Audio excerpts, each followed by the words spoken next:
I would like to move. Don't all fight over it. Mm-hmm. I'll second. Okay, so Joyce moved the agenda with that one addition. Is there a second? Anitris. Will second. Anitris seconds it. Is there any other discussion about the agenda? All in favor then? Aye. Signify by raising your hand. Or opposed? All right, Dan, are you in or out? Are you opposed? Or Terry is definitely opposed, right? Dan, you're in favor of the agenda? We just, Okay. we raised our hands when you said, please raise your hand. I can't speak for Dan. Okay. So let's do that again. We'll do that again. On the motion to adopt the agenda with the one addition that Gloria asked about, those in favor, please raise your hand. And those opposed, now raise your hand.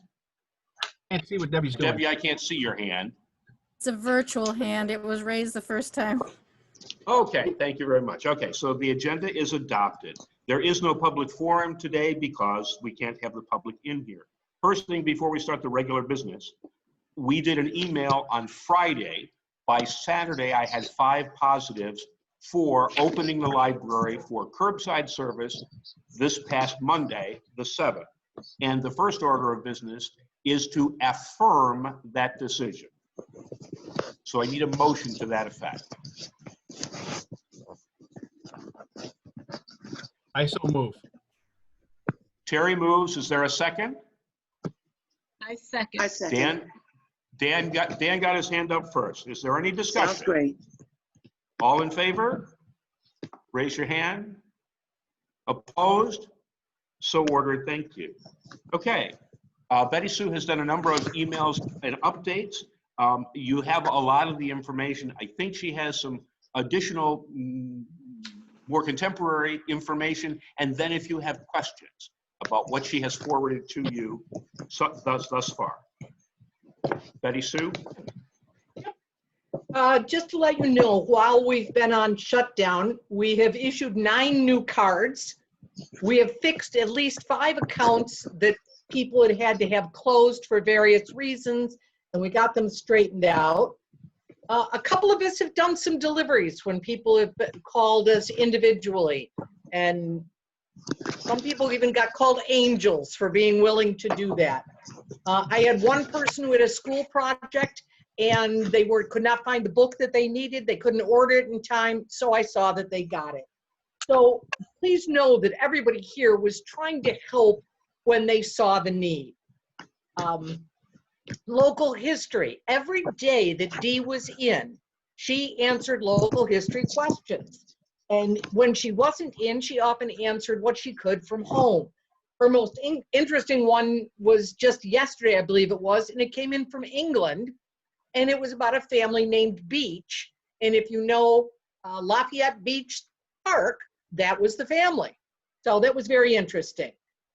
Teresa's story times, which you can read about in her report, have gone out to various places in California, Wyoming, Ohio, Rochester, and locally.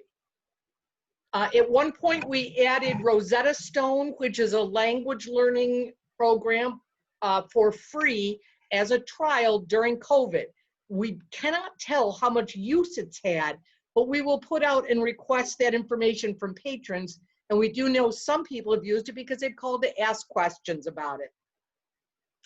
I received within the last week 2 suggestions of books to purchase that have to do with race and equality and race relationships and whatever. One came from a patron who sent me the list of all the books she's read in the last 4 years.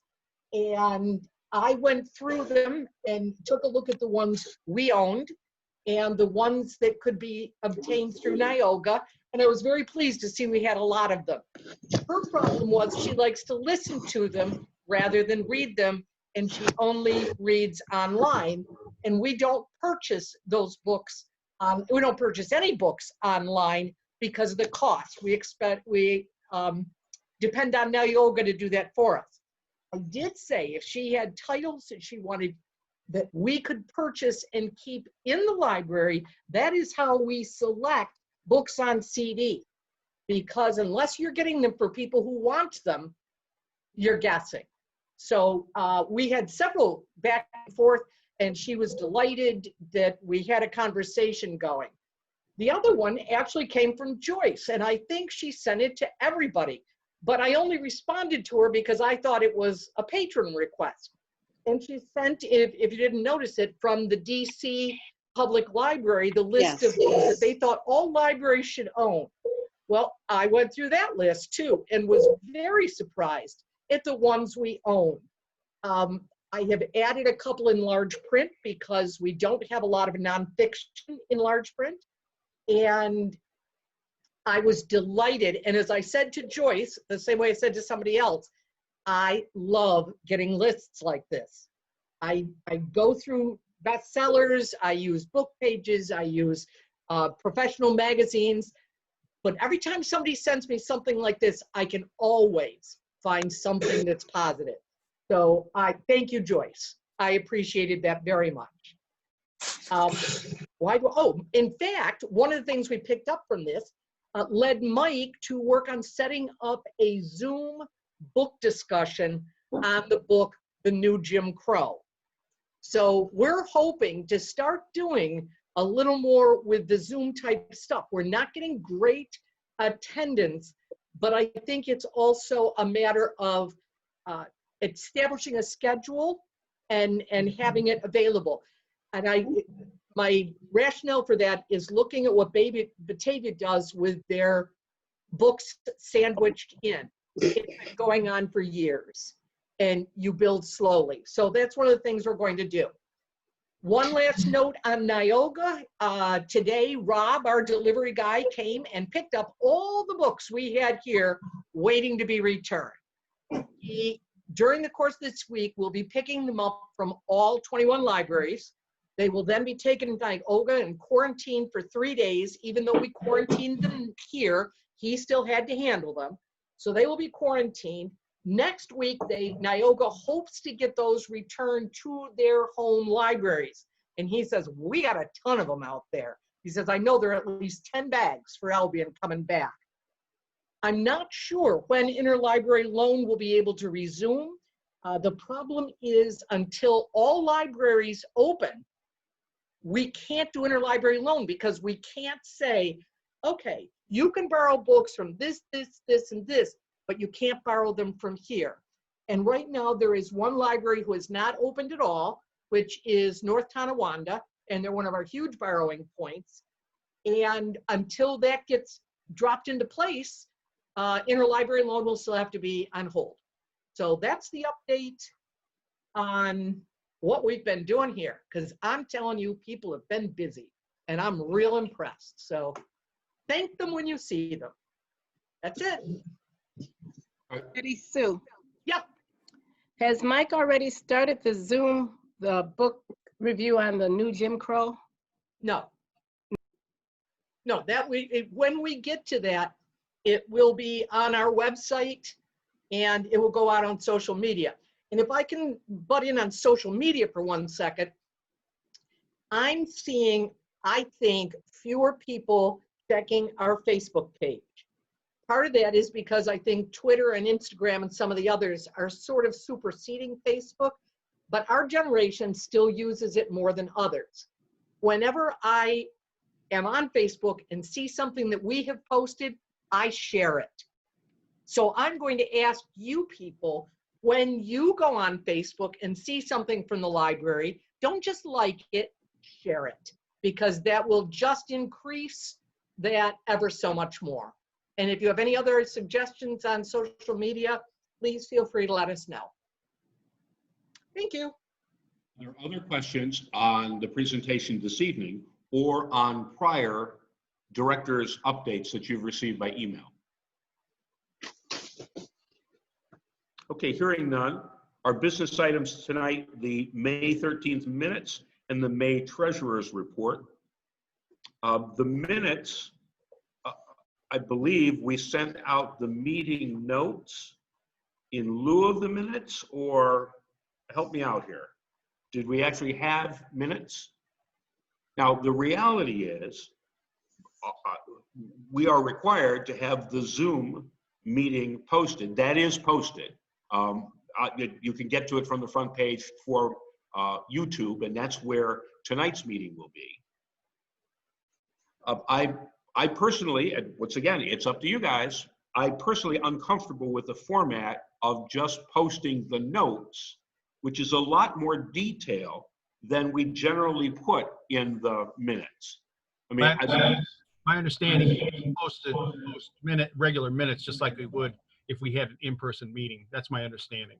right, and this looks to me like the interim or the work document from which we should create the minutes, which are really the actions and the fact that there was a conversation, not there was a conversation between Terry and Kevin and Dan and Joyce about this, that, or the other thing. Once again, what would you like to do? I mean, the Zoom meeting is posted, so we are covered in terms of the interim. Excuse me, Yes. I didn't receive any notes. I didn't receive any notes at all. I don't know if anybody else had received any. I didn't. And I've been checking my email, so. I've I been do looking to not try to know when find they them went too. out. Well, then clearly we're not ready to adopt the minutes. What's an appropriate next step? My question is, has everyone on Zoom received the notes? I haven't received any. I got them. with minutes, so My recollection is there was a problem with Anitris receiving a couple of things. I don't know if we're having trouble with the Niagara email server or not.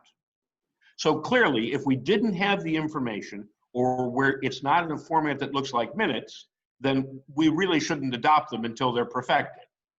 So what is the action plan for that?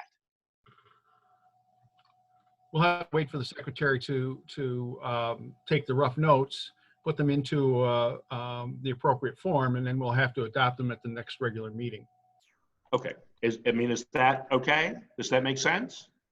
yes. Yeah. Secretary, is that a possible thing? The minutes were done. Myself and Joyce Riley both went over them, Yes, correct? yes. Yeah. Then it's clearly an issue about we're not all here at the same time. I honestly don't know. All right, so we'll find those and forward those out.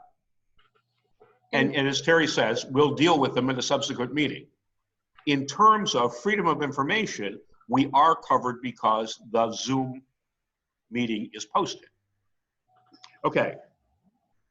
So the treasurer's report. Gloria, you had a few questions on that. Why is salaries up $11,000 for a month? Because when we get paid every 2 weeks, there are 2 months out of the year when there are 3 payrolls instead of 2. That just happens to be one of those months. It's not like we gave everybody a big bonus and said, thank you for working from home. A couple of the other items, the Wi-Fi services, and I'm pretty sure the Jim Babcock and Monticelli drywall we talked about, and that may be my fault that we don't have an actual resolution for those, but we had authorized spending up to $10,000 on the Stacy Kirby mural. This is last September and October.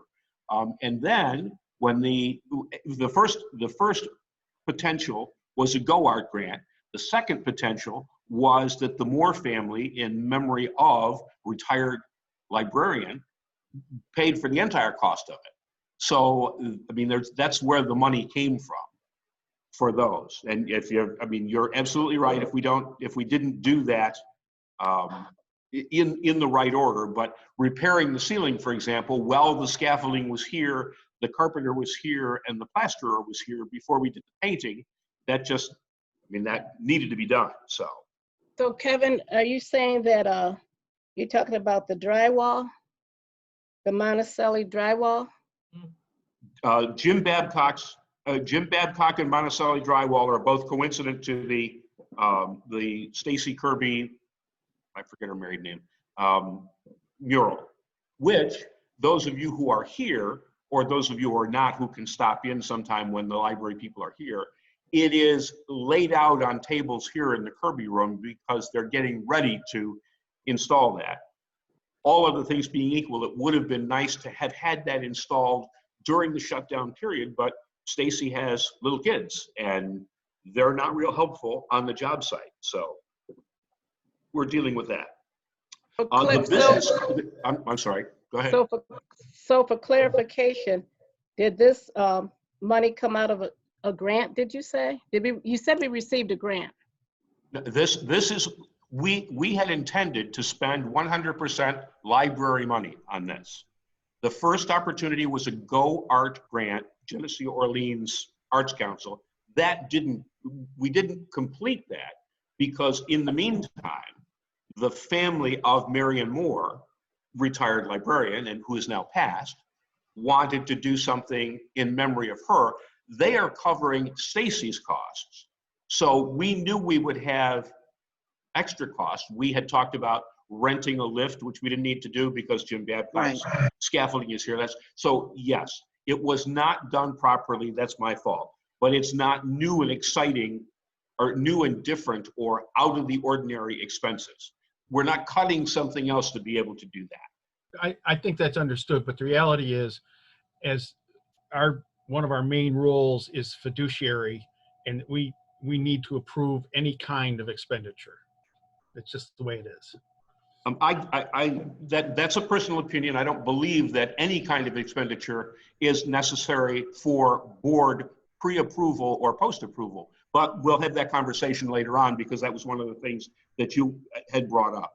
The business cards. Can I break in with one other thing?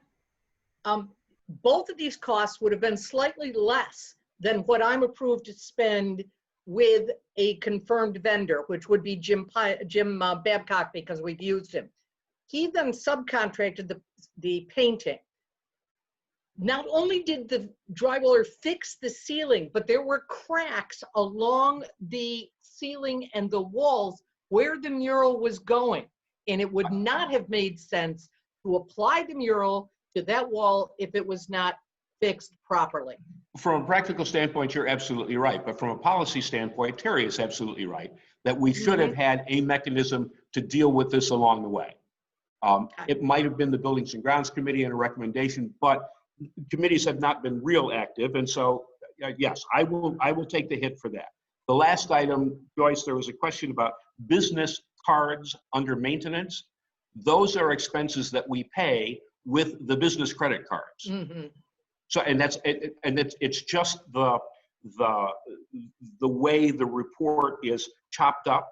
So we did not buy business cards under maintenance. To tell you the truth, we make our own business cards, with the Avery forms like most everybody does. And then Kevin? Yes. I'm almost finished. The Wi-Fi services, the amount was $4,979.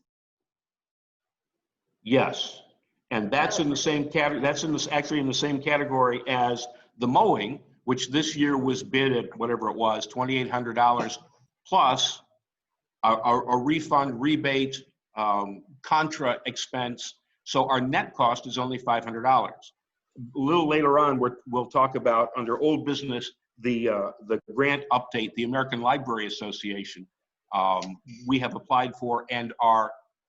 I mean, you're never really sure of the grant until you get the check. So our net cost on that is going to be next to nothing. There is another expense we paid Go Forth Electric to come in and put some additional data cables in there. But those are not significant expenses. Those are, what are those invoices? $300, I think.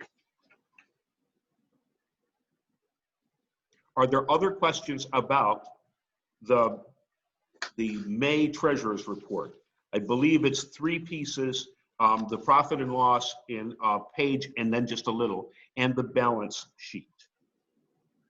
The balance sheet tells you that we are paying down the mortgage.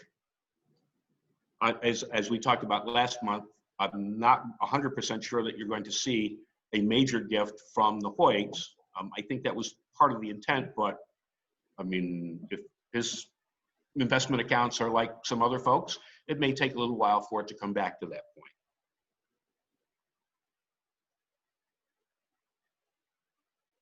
If there are no other questions about the treasurer's report, would someone like to move that we adopt it? I'll move. I'm sorry, who did that? Debbie. Debbie? Oh, there you go. Okay. I'm And usually Dan, did you second it? Dan seconded it. Is there any further discussion? All in favor? I think Betty Sue had a question, but she's on mute. Betty Sue, do you have a question? Dismute. Yes. What's the question? Did you have, no, it appeared that you were asking a question. Or trying to. No, I'm talking to Mike. Oh, I muted so you weren't, so it wasn't interrupting. Okay. Okay. All right, but you're on next. Yeah, you're on now to do the anecdotal review of our partial reopening. The deal was, when I emailed everybody, that you allowed us to open. That's what the first motion of the evening was. And now we're going to see how it's going and see what you want to do for next steps. Sure. First of all, we are not getting a tremendous amount of business with the curbside pickup. I think it will increase. We started, the first day was 7, the second day was 5, I think today was 9. But I think that will continue to increase as we go along. And if nothing more, the people who picked up the stuff were tickled to pieces. We also have had people dropping off donations, which at this point we can't handle. So we're putting them out there on a free card. And those have been moving. Next, I'm going to ask for you to decide how you want to move forward with opening in the next phase. Previously, I sent out to you the plan that I filed with Nioga. I sent it to the health department. I have put it on several listservs. And it's ready to go in the next step, except that every time you go into the state, you see some changes. So there will be some changes made. For example, one library has found their reasonable way of handling it will be to have patrons call and register for a 30-minute slot to visit the library when they go to opening their doors. Others are looking at a 10-person minimum.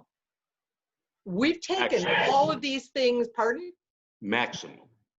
I'm sorry, 10-person maximum.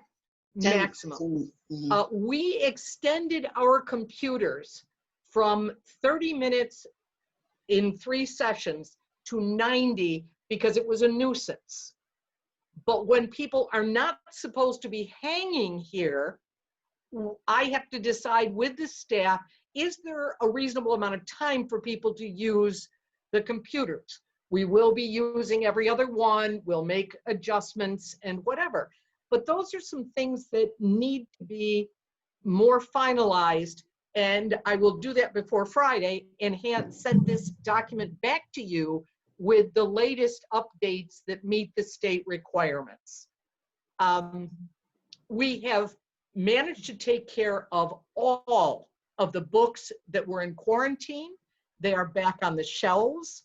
And we have, if you'll notice when you come in, we have rearranged the front desk. We have moved the self-checkout over to the other low spot on the counter, right above the book return. That will allow us to have one person stationed at the original reference desk and another one at the other end of the counter, which will put our 2 people further apart when they are working at the counter. We will have one employee who will be in charge of copies, faxes, anything to do with equipment out here. When somebody goes to print something at the computer, they have to release it. Instead of their releasing it, they will come to the desk and the employee who's assigned to that will be the one who releases it. So we are minimizing the amount of contact that patrons will be having with machinery. And we are limiting it to one staff member at a time. And then it will be cleaned when that staff member's done. And we're asking the staff to also clean before they start it. And that's how we will do it. We also had a lot of discussion about the bathrooms. We will be putting hand sanitizers by the bathrooms, asking people to use them beforehand. I'm sure you all read in my report what I looked into with seat covers, and it just, unless you want to replace toilets, it's not practical. Right. She did send me, after the last meeting, the product that she recommended at the meeting, and I have to tell you, we are loving it. It is a fine mist that you spray on surfaces, leave for 5 minutes, and it does not need touching, wiping, anything.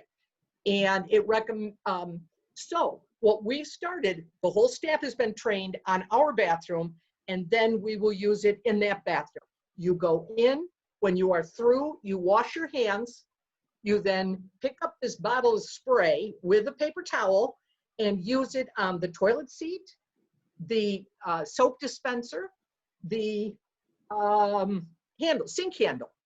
And what we're all doing is we figured out the best way to do this is after you wash your hands, pick it up with the paper towel.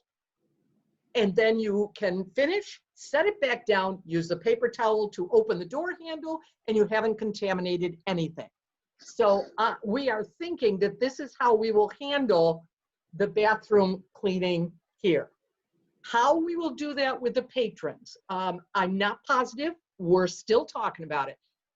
We are, because the first step in opening will not have people in here in the lounge, that door at the, into the lounge area will be closed and locked. So all patrons have to come in through the main desk. It has been recommended that we not allow magazines to go out because they can't be cleaned. So we will pull that shut. So anybody who's using the bathroom is going to have to come by the desk in order to go down there. So if we are just vigilant in watching, there's no place else for them to go. The meeting rooms are closed, and we can go down when they leave, spray, spray, spray, spray, done.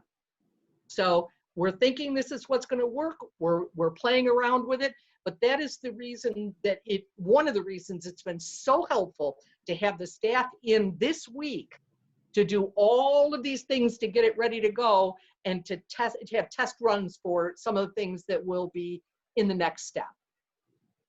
And do you have any other questions about reopening? Well, I was reading the plan, and I was reading the guidelines that were sent out by the state, and it's obvious that you were following that fairly closely, including some of the verbiage. Excuse me, I didn't understand that. I didn't hear you. Your plan parallels the state recommendations. Yeah. Okay. Is that a problem? No. Okay. He's making the observation that you clearly are using the same resources that he is looking at. And the question then, well, the YouTube seminar with Stephanie Abrams. Yeah. A couple of things that she brought up, and she didn't give specific answers. One of the things was bathrooms and how are you going to deal with it.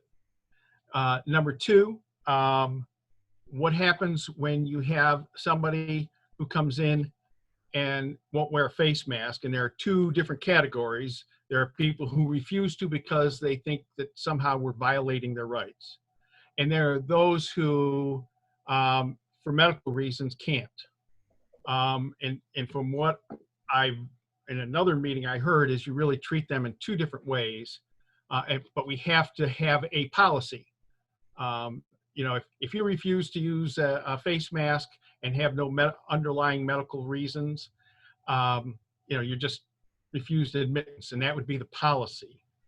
And if you can't because of a medical reason, we can't ask them what the specific medical reason is, but we can ask them to, just like you have a handicap sticker for when you park. I think my understanding is you can ask for a note from somebody. Joyce may know that better than I. Joyce? I think just I wanna make a- addressed that in my plan. Betty Sue, hold on just a second. Joyce? Okay. Let me just make a comment. It's like, I can understand Terry wanting to make this a policy change, but I don't think that we should do a policy, and here's the reason why. Because currently, it's a mandate from the state for wearing masks. Right. And so for us to make a policy would be redundant, because when the state repeals the fact that you need to wear a mask everywhere, we'll have a policy on our books that says you got to wear a mask. However, I think for that's now, worthwhile. wait a minute, for now, if people come in refusing, which is very legitimate what he's saying, that if they were refusing to wear masks for health reasons or for other reasons, we need some other alternative for them that would be equally effective. And the suggestion would be a face shield. Whether our staff wears a face shield because they can't stand the suffocation of a mask, because with the face shield, it doesn't go out. It can, whatever. But you can have them wear one of those disposable, the headgear with the face shield that covers their entire face if they cannot wear a mask. Because to create a policy that is going to be discarded at some point in the future, that just clogs up our thing when it's already a state mandate that you wear in public. Well, I was Can just I- thinking about what Stephanie Adams had said. She said you have a policy and then you refer to, based on public health law or the governor's thing, you reference it. And so in other words, you say you're required to wear a face mask here as per the governor's mandate or the public health law or whatever it is. And she said anything you put in your policy, try to refer to where you found it. So for instance, Betty Sue found some of this stuff, right off the website, Open New York or whatever it is. And But she didn't make it a policy. Right. And so there may be a hybrid. Let me give just an anecdotal example. And Anitris is familiar with this. At the county, now I'm not sure about the administration building because you have to make appointments, that sort of stuff. But for example, when I go to the public safety building, the sign is up and you have to wear a mask and you have to get your temperature taken. And you can sign it's a release form is what it is. If you have a medical or you believe you have a medical issue, they can't ask you what it is. They can't tell you to prove it. But you sign this form that says, I can't wear a mask for medical reason. And it's very specific medical reason. It's not a rights issue. It's not anything else. And if you don't sign, you don't come in. Now, it's easier there because the guy at the front door has a gun. But they have adopted this as it's not a policy. It's just a directive of the legislature that says, in order to be in our building, you have to submit to having your temperature taken in the non-touch manner. Now, they've bought the fancy scanner that you walk into instead of the one that we're kind of shooting at our heads now. And it's very simple. If you don't, then you can't come in. The one thing that's different about our property is, like the 4-H fairgrounds, this is a private property that's doing public good. So, getting your rights all involved, you have to play by our rules. I do think Joyce is right. I'm not sure that I'm interested in face shields because then you have to worry about cleaning them or throwing them away. No, disposable. But if we can provide alternate access to the same systems, the same services. Okay, you can't come in and pick up a book because you won't let us check your temperature. Fine. Here's the catalog. This is how you get to the catalog. You tell us the books and we'll put it in a bag out front. You need to use computers. Okay, we have Wi-Fi, very nice Wi-Fi now in the parking lot. You can do that. You're welcome to do that, but you simply cannot come in the building because we are concerned about the staff and the other patrons. Betty Sue?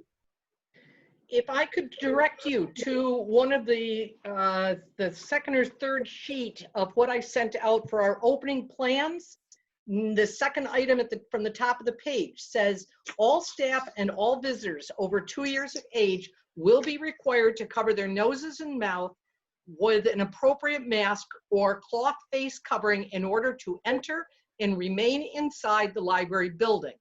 Library patrons who are unable to medically tolerate a face covering may request exemption or accommodation by contacting the library director by telephone or email. And then I list the phone number and the email. And what I was planning on doing was letting somebody come in either before the public comes in at 10 or after the public leaves at a certain hour, so that there is no possibility of contamination with somebody else. So if you are looking for me to do something, you can tell me to change that, but I did already do it. Well, And I think the governor, didn't he say that, you know, if it's a private thing, you can basically say the same Yep. as no shirt, no shoes, you know, no That's mask, no service. the grocery stores. Right to do that. The grocery stores are posted that, and it's pretty much you play by the rules or go someplace else. well, and I think it should be in the plan that said, if you don't wear a mask, you can't come in. I just said that. Right. Yeah, I can I just say said that. something? Can I just say something that working at Tim Hortons, yes, that is like the customers are supposed to always wear their masks or whatever. However, we still deal with people that walk in there and they have a whole issue with, you know, when we tell them, no, you can't come in. Well, why can't I come in? Well, I just want a cup of coffee or whatever, whether it's a medical issue or not. We are still dealing with people that just walk in there as if I can do what I want to do and it's just kind of whatever. And so how do you handle that? Because if you ask somebody, is it a medical issue that you can't wear a mask? They can say, yes, you can't ask why. So how do you still even prove whether or not they have a medical issue or not? They still can enter the building, right? No. No. That is what I'm saying here. You have a phone Right. number, you call, I'll talk to you. If you don't want to make a phone call, here's my email. We will communicate, but you will not come in. And I've already told the staff, unless there's a reason I can't be here, at which point I will appoint someone else to act in my stead. I will be here every hour that the library is open to the public so that I am the only face that deals with this. Because you get very frequently, a patron will come in and they'll say, well, I came in the other day and so let me in, or so-and-so said it wasn't a problem. And many of our problems have been averted because I have said, just like with a family, don't go to your father when your mother says no. I am the one who will deal with the people. And if there are problems there, I will ask to have the plan changed. But for right now, I think I'm very comfortable being the contact person. And I don't care what reason. I mean, they can want to come in because they just don't want to wear one. I told somebody today, my daughter cannot wear a mask at this point. Her whole body reacts because of when she had the problem after the baby was born and got mercy flighted.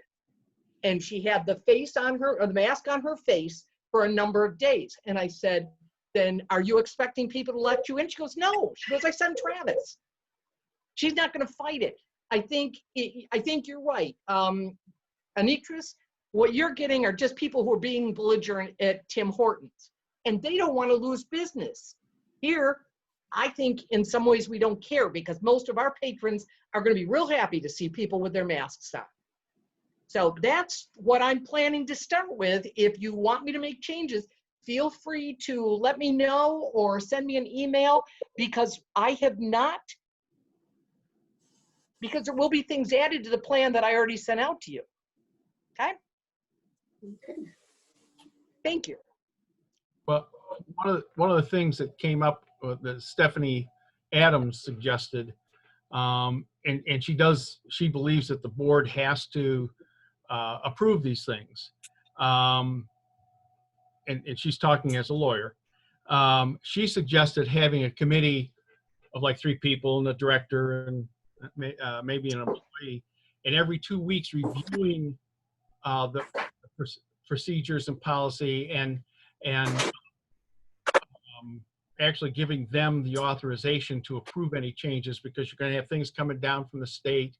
Our own public health may have some things, although Paul generally refers you to the public health site.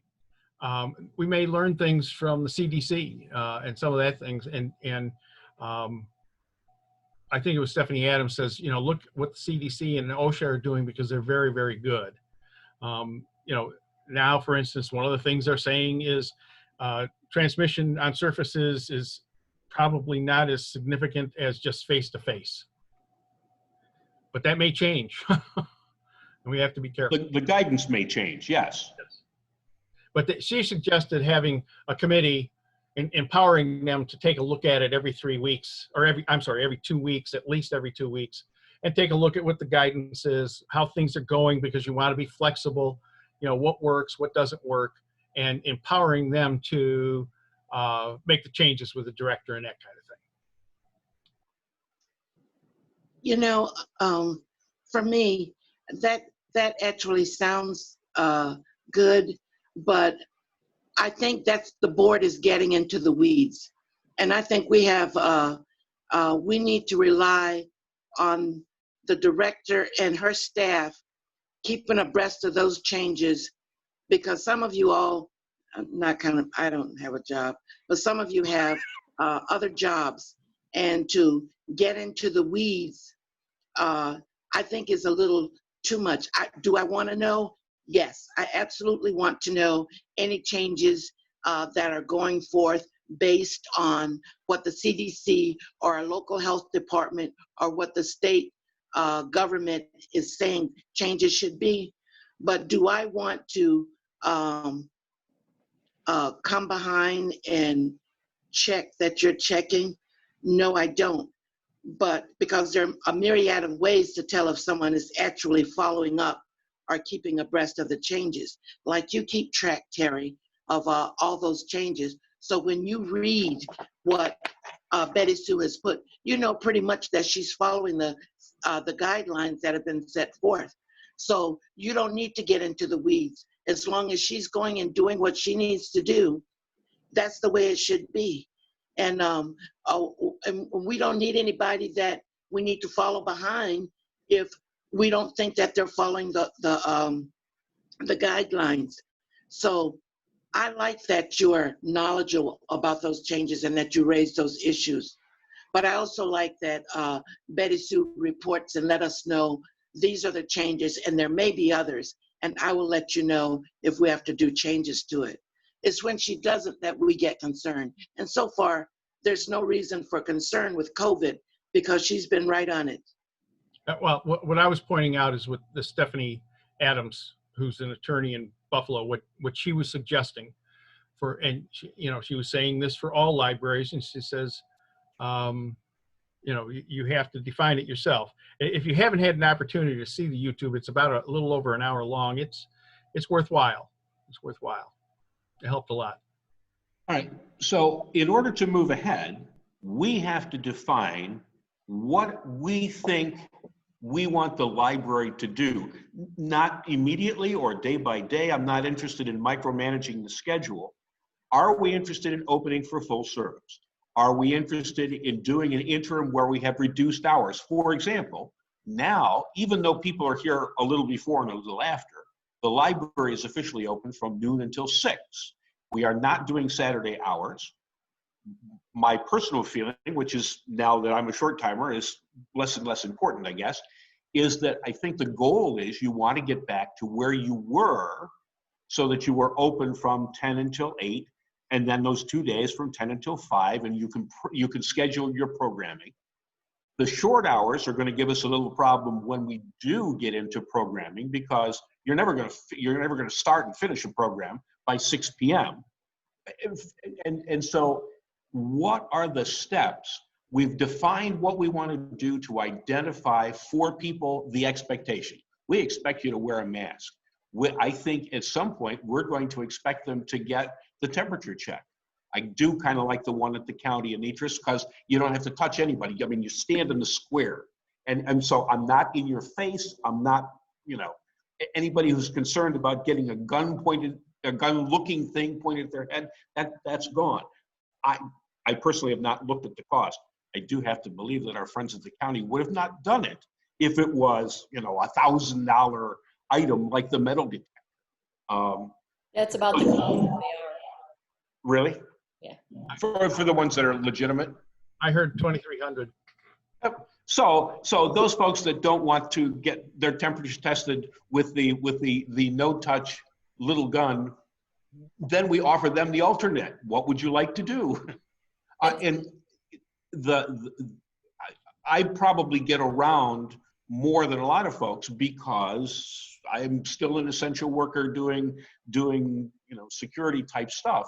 The advantage is that I don't work with people. I'm usually in a server room, in a telephone room, in a radio room, in a bunker someplace. But many of those places, it's pretty simple. You're not going to get your temperature taken, then you can't come in. Work it out. And everybody is empowered to shoot the gun, and if you're over 99 degrees, that's it. Sorry, you flunked. Come back later when you've cooled off. And there's just no question about that. And those are the kinds of things I think we want to define, how it's implemented and how the staff is incentivized to implement it. That's not our problem. That's Betty Sue's problem. That's what she gets. Can I ask a question? Yeah. It's basically to Betty Sue. How has the staff been feeling about coming back in, to people who have come in? How are they more comfortable being around people? And you're on mute.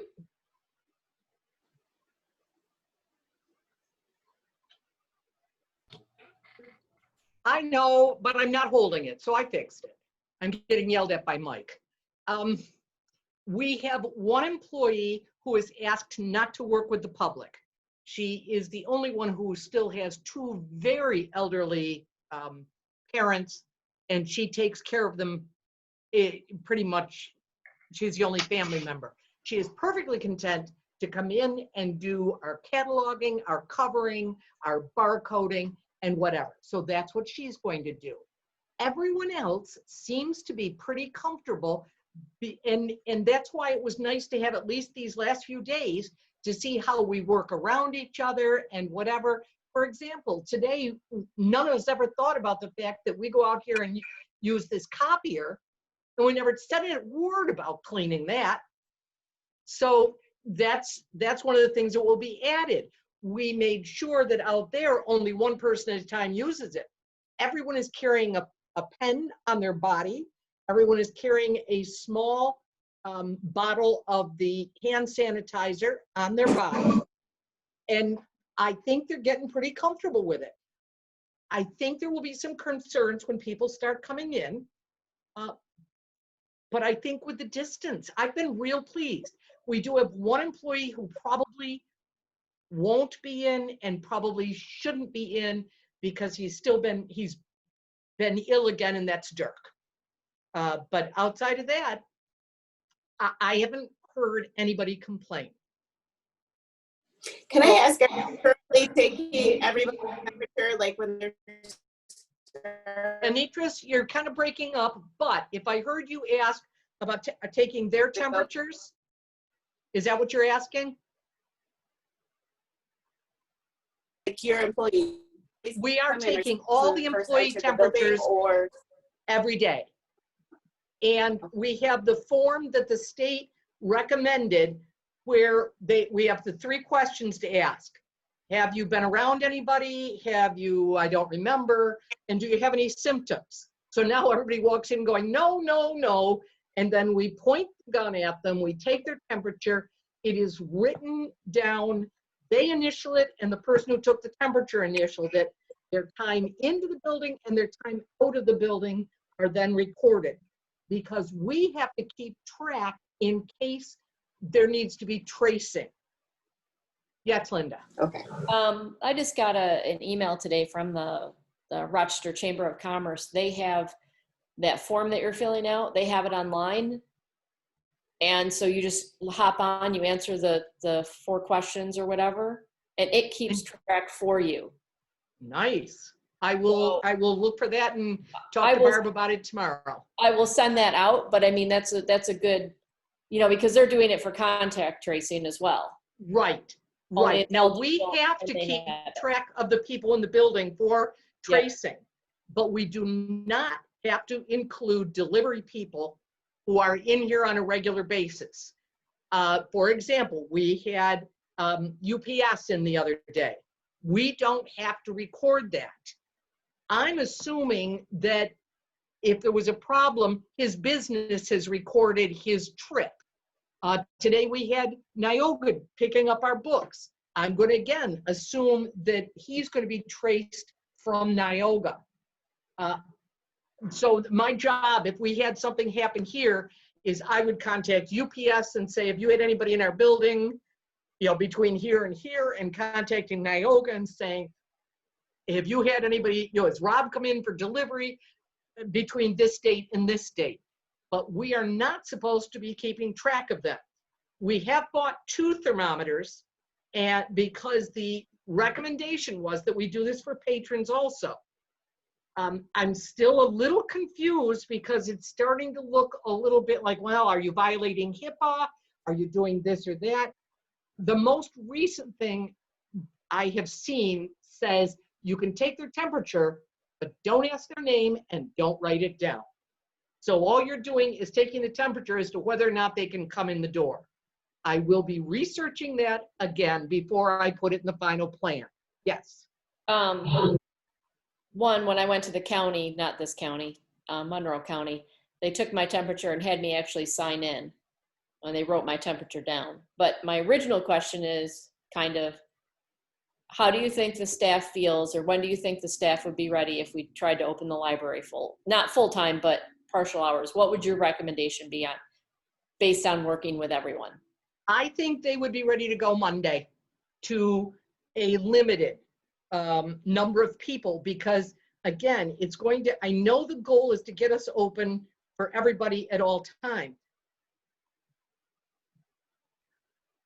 But I think the staff is so much better today than they were on Monday because they've gotten used to it. We've learned how to work around each other. We've learned how to leave the masks on when we need to. And if we start letting people in the door, I think they would be comfortable with at least a few days to a week of doing limited numbers. So like It a would seem as though- soft opening. It would seem as though that would be something that you could dovetail into. Your patron volume is not going to go way up until you can get books from other libraries, because no matter how good our collection is, we have a lot. Yes. So if we do a soft opening, maintain the 6 hours a day for the 5 days a week, then when we get to the point where we can do all the books and we want to go from 10 to 6 or whatever we do, then we're prepared to do that. I think one thing that's important that you haven't pointed out yet, and it may be on your notes, is that we are very willing to continue to bag books. Yes, I for did. I was patrons just going to do who that, don't want to Kevin. come in. Even after we do our soft opening, if you want to call and say, can you pull these books out for me? They will still do that, so that you can reduce, so that we instill that confidence in the patron community. Because quite honestly, a number of our patrons are either very small or they're retired, and either one may have the proclivity for that kind of medical issue that could be, I don't want to force anybody to bring a child in that you really don't want to do. And I don't want grandma to come in if I can just pick up the bag and take it to her. Well, more importantly, people have become anxious. And some people, like me, I'll go anywhere, don't really care. I know a few people that don't want to go anywhere still, even when things are open. They still won't. So I don't even think after the last phase, they will still want to go out. It'll be very cautious. Every industry thing I've seen is, even if you're open full hours on Monday, you're not going to get the people that you got before. It is going to be a very slow ramp. we are not even getting patrons coming in until 5. And I think because next door is now closing at 6, it's one less place where you can go and make 2 stops.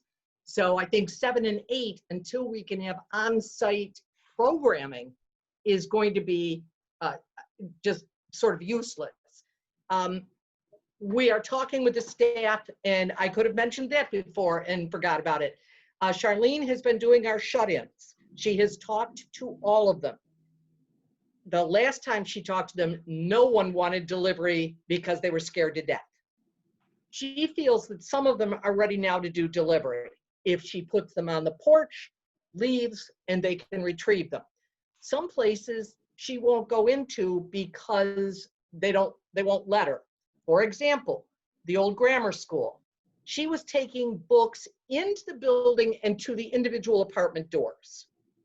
She doesn't want to do that. I don't blame her. She's going to reach out and see, is there a place I can put the books for people and they can come down and retrieve their own? Northwood Apartments, however, down north of town, does not want her on the property yet. So she was the first person I asked about it. What would you think if we continued curbside delivery for your shut-ins if they had someone who could pick up their books for them? And she's like, I will call all of them. She said, I'll call them tomorrow. And I said, you're not working tomorrow. Please call them from here. You don't have to do this from home. So I think there will be a continuation of the curbside pickup. And I think that we're going to have patrons who are going to be real happy about it. So now we're back to, how do we authorize this to happen? Because Terry's comment last month or the month before, wherever it was we closed the library, so we need to open the library. So if we authorize Betty Sue to move ahead and assign a 3-person committee to not necessarily come in, but either do a conference call or do an email thing every couple of days, this has changed, this hasn't changed, so that we're all not in it, we're all not part of it, but it's still somebody else other than me or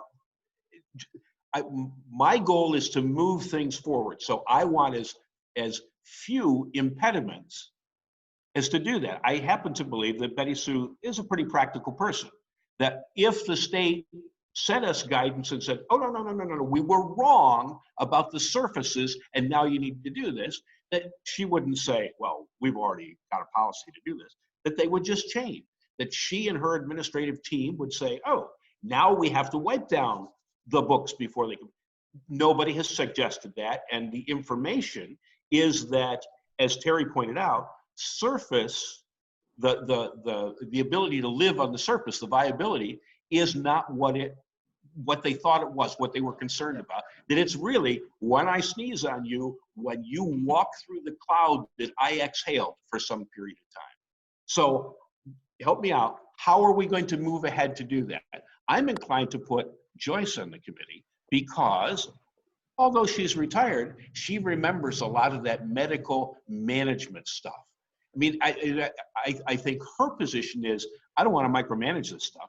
I want you to be able to bounce ideas off me so that I can help you with my experience.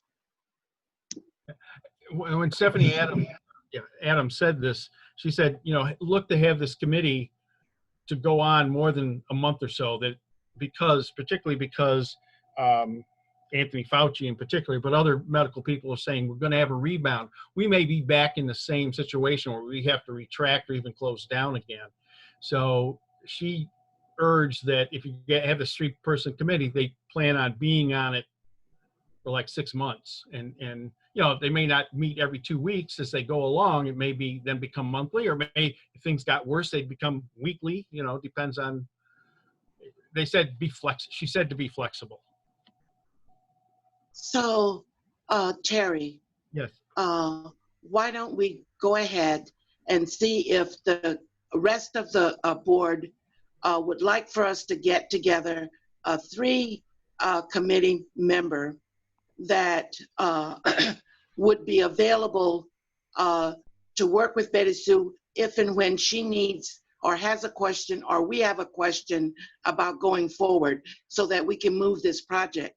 But that the rest of the board would be okay with the decisions that this 3 committee would make, but they would be informed of any changes, but that so that we can keep this process moving, Right. because we can't wait once a month to move forward, because we're going to lose people.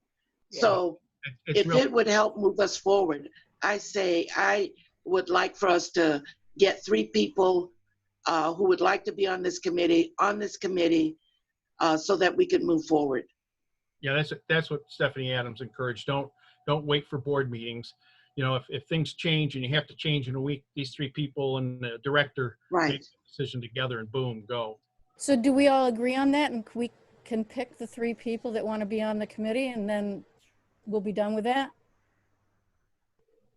Ultimately, we need to have some resolution of the trustees to say that utilizing this mechanism of a special ad hoc committee that will be in place as long as necessary, that will meet when necessary and interface directly with the director, to review, rather than have all 9 of us or 8 of us, however many there are, Right. review the latest thing that we get from the insurance company or what we get from the attorneys. Let these 3 people and once again, I'm picking on Joyce because she's a medical, she's got that experience. And I don't think this needs to be an in-person meeting. I don't even think it needs to be a Zoom meeting. It needs to be, Betty Sue got something from Greta, our attorney. I'm going to zap it to these 3 people and with her note that says, I don't think this impacts us, but let me know and we'll talk.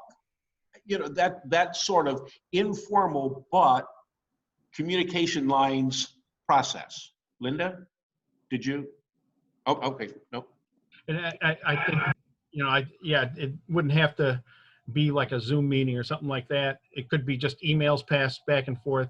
The big thing is once a decision's made, that one of the board members would have to be, or Betty Sue would be tasked with informing the rest of the board as soon as possible. Right. If there's a change. Well, Okay. and I think that can be just as easy as, okay, just in my example, she forwards you something from the attorney and says, I don't think this impacts us. And you guys look at it and say, I think you're right. Then at some point, whether it's part of the weekly Friday, Saturday, Sunday update, or specifically, we send the rest of the board members and say, we looked at this. So you know what's going on if you're not on that committee, but you're not expected to be part of the decision-making process, because I'll be quite honest with you, and you know it, some days I'm available and some days I'm not. And those days that I'm not available, I'm in a bunker someplace where I just don't have access to phone or email. So as I say, my goal is to move this process along. So ultimately, we need a resolution that authorizes the appointment of a committee. Typically, that's the president's prerogative, but I'm certainly willing to work with whatever volunteers there are or expertises there are to facilitate moving toward full library operation in whatever incremental steps make sense based on staffing, community needs, and the recommendations of all these people from whom we're receiving recommendations. Does that make sense? Yeah. Yes, no? Anybody? Do I have an opinion here, or do I just need to keep my mouth shut? I'm sorry? Should I have an opinion here, or should I keep my mouth shut? Because I can do either.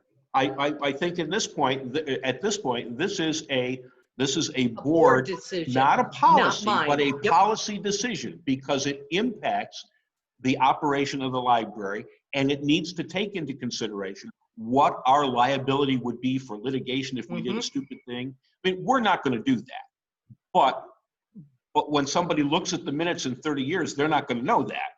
We need to have, and once again, I'm not looking for a 5-page, I'm looking for the trustees authorize the director to move forward with opening toward full, or with incremental opening toward full operation, with the guidance of an ad hoc committee consisting of Joyce and really, that's about it. I don't want to define specific decision-making roles. It just has to be a cooperative thing. Okay, so I'm asking a question. Okay. I just need to know how to move forward, okay? I had the plan that we enacted today that was not approved. I thought we could start on Monday with limited visitation, and by Friday I would have a document to you that you've already received the first part of it, but with things that have changed and need to be added. Should I still be sending things to the whole board, or should I only send them to the people who will be on the committee? And when can I enact them? I'm just afraid if it gets stuck somewhere because people aren't available, then I say to the staff, I'm sorry, we would have started on Monday, but the committee couldn't meet, and until I hear from them, I can't do anything. That's what my concern is as your director. Joyce? Why you have a committee and we're not making formal Zoom meetings and things like that. We want it to be fast and flexible. Right. I'm sorry, Joyce. So You were stepped down. why don't we do first things first? I actually think that the plan that is before us is a viable plan to start from. And I Okay. would like a motion to accept the current plan that Betty Sue has presented to us as phase one, because there's nothing with it. It covers all the basics for now for a startup. So if we can do that, and then we can come back to the second part, is the establishment of an ad hoc committee for 6 months to assist in being a resource for further decisions as it relates to COVID. But Okay. first we need to get off the ground, what we currently have in front of us, which is a viable, workable Okay. plan to open. So Joyce, is that a motion then? Yes. I'd love to second that motion. This is Debbie. Okay. Thank you, So there Debbie. is a motion on the floor, and Debbie has seconded it. Can Let I me just just make sure let me just put my parliamentarian hat on for a minute, just from experiences other places. First off, ad hoc committee in the framework that we're looking at does not want to be time limited. It's an ad hoc committee. It's there for Well, as then- long as it's necessary. And that's So, easy. That's Let's easy. do the first thing Part first, two and then is- we'll discuss whether it's ad hoc. Part two Let's do the first is part, get Betty if Sue on we the are- ground. if we're going to create the mechanism for this assisting committee, my gut feeling is it should be part of that resolution that authorizes the director to move forward with the plan that what we can do, whatever you want to do. I need to move the library forward because it's such a great place and we need to get as open as we can. So if we have a motion and a second. Is there other discussion? Kevin? Megan, you're muted. Can you read back what you have? Okay, Okay. Kevin. Okay, I have a lot of emails all over the place, but are we talking about the plan, Betty Sue, that you just mailed on June 5th on reopening the library, plans for reopening? Yes. Okay, Yes. thank you. Yes. And certainly Joyce's resolution can refer to that specific document. So there's no question about which one of the 4,000 emails we've gotten in the last. Okay, so. okay. Can you guys hear me? Okay. Yes. I currently have Joyce moves to accept the plan that Betty Sue has provided to the entire board on June 5th to reopen the library at partial capacity on Monday, June 15th. Anything I need to add or adjust in that? No. Okay, are there other discussion points? I mean, that's a perfectly legitimate resolution, and we can do a follow-up resolution that empowers the committee, if that's what you want to do. Do we want to define the hours? Betty Sue had talked about doing 9 to 6 Monday through Friday. Or We've actually been doing Or- 12 to 6 with staff coming in at 10 and 11. so 12. Do we want to define that at this point? We can. I'm There's- inclined to say no, and unless I'm wrong, Joyce, the the intent of your motion is to move ahead on this plan. And then the next part will be if we need to change it. If on Tuesday we need to say, no, we really need to be open from, then it becomes a conversation with this committee. Would work with Betty Sue, like you said, for any of those incidental or ongoing changes, either through governmental mandates or CDC regulations. They will work as those things change to change, or as we find that we're getting more people in certain hours versus other hours. Okay. That we can work with Betty Sue with that. But I really feel like not to get mired down in the current details of what she has proposed, because once we get started, that's when we're going to find out where the real issues are going to fall. You're exactly Committee right. can be of assistance. Okay. To create roadblocks now. Dan, it's do you gonna- have we'll a never get off the comment? ground. I want us to get off the ground. Dan, I want to make sure we get your input.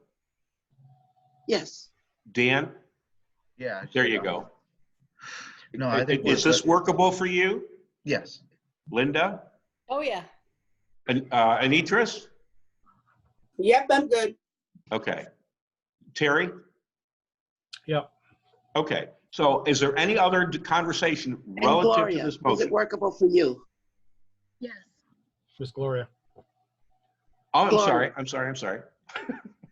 Yep, I'm okay with. Okay. If there I is no, just want to add one thing I will do. I am sorry. One thing I will do so that we can keep track of this is anytime I send you out the update, I will date it so that you don't have to worry about if it's a new one or an old one, they will be dated. Sounds great. okay. All right. So the motion is on the floor. Do we want Megan to read the motion again, or are we comfortable with that? Good with it. Okay. All in favor? Aye. Aye. Opposed? Okay, so ordered. Okay, so the follow-up now is how do we want to structure the committee? Once again, I'm picking on Joyce. Who else? Terry is the vice president.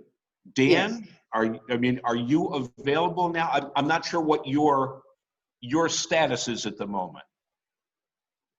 Do you know if you're going back to work? Yeah, I see the surgeon tomorrow morning, so I don't know. I can do Okay. that surgery a lot cheaper. We have a lot of disinfectant. Oh, don't you worry.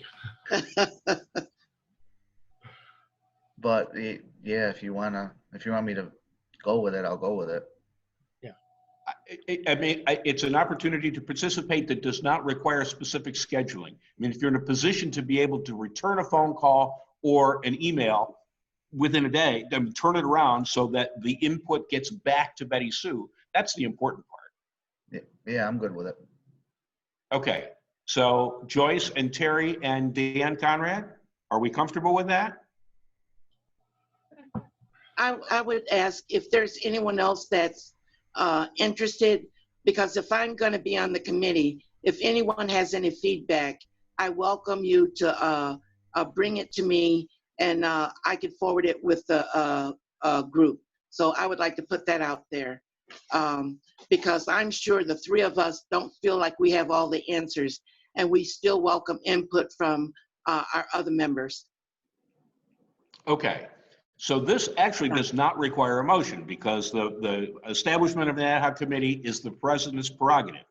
There is no time limit on this committee where the next president is going to review this and decide how important it is. And Terry is absolutely right. We may be done in January. You may be doing this again next year at the same time. And you may have variable responsibilities in the meantime. That you may go 2 months and not do anything, and then there's a resurgence. Maybe it doesn't impact us, but it's something to at least to have the conversation about so there aren't any surprises. So that I will make those appointments for this ad hoc committee. All right? Right. Very good. Okay.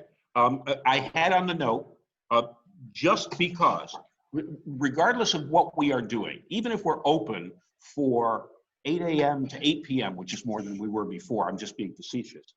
We intend to be closed on election/primary day simply because it's going to be easier for one group, the elections people from the town of Albion, to be responsible for the people that are in the building, rather than say, this half is the libraries and this half is the elections. Once again, that we can always adjust that, but it looks like that's going to be the smoothest way to allow the best use of the building and our community responsibility. Does that make sense?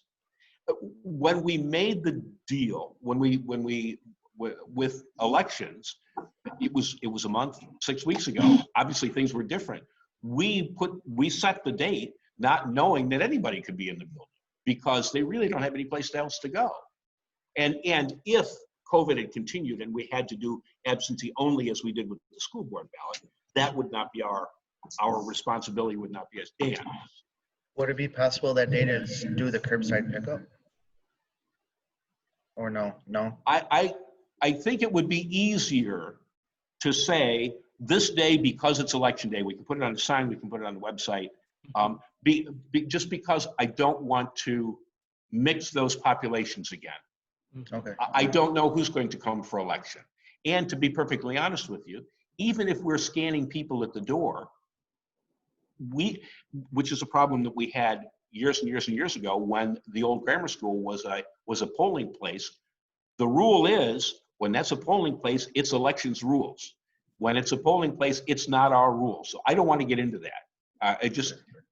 Terry, the Barrow, the cleaner, knows that people are going to be here. We're going to coordinate with the town so we get everything cleaned that we need to clean so we can be right in business again the next day. Okay. Does that, everything is open for discussion, but that seemed to be the practical consideration and allow both sides to be able to plan rather than say, well, maybe. Linda? Sorry, you're looking to close the library on election day? That actually we already had done before. I just pointed out because we were doing Right. this recommendation for additional services. So it does not require a motion. Okay. Okay. All right. Is anything else on this reopening? Because that's the important part. And we've been into this an hour and a half and we have some other stuff to do. So committee reports.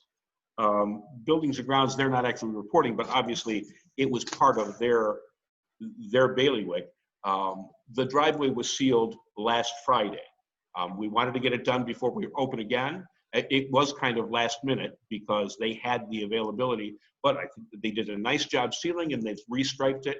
And we had the cooperation of the people across the street from the construction project. So I think it was a good thing to get it out of the way before we started to have traffic in and out.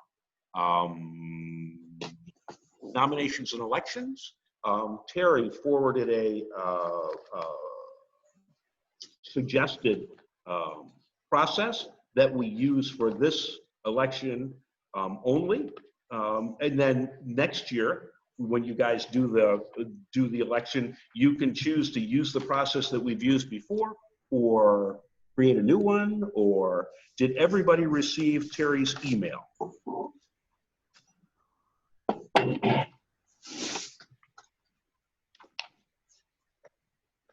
It's consistent with the governor's recommendations relative to no petition signatures, simply really a letter of interest. Special meeting of this board would happen 2 weeks from tonight in the same manner. I assume Zoom, just because we're not going to be 100%. Let's see. We will determine then when we're going to have our annual meeting. We could determine that now if we want to. But anyway, it's the four points that parallels what we have done in most recent years. That would mean that we would choose a day for the annual meeting.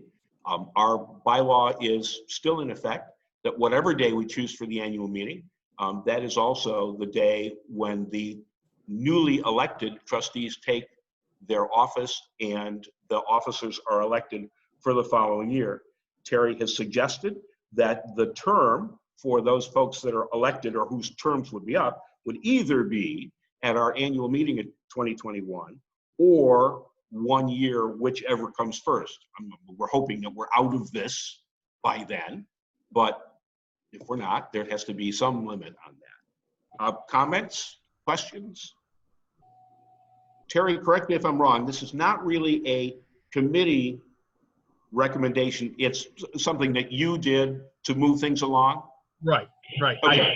I did contact them, got their input. In fact, Debbie corrected my grammar and made some other suggestions. And the only reason it makes a difference is if it's a committee recommendation, it does not require a second. If it's you put this together and you are presenting to the board, then you present it and somebody has to second it. Correct. So I'll second it. My motion. Okay, so Terry moves the election protocol, which he emailed out. Has everybody had a chance to see that? Yes. Excuse me. And Joyce seconded. So the motion is to adopt the election protocol. And this, I mean, in part of this means that we'll have another meeting in 2 weeks. Hopefully it'll be short. Shorter, I think, is probably possible. I don't know about short. I hope it's shorter. Okay, any discussion? All in favor? Aye. Opposed? So ordered. Thank you. Okay. Did anyone else meet that I was not aware of? Okay. Old business.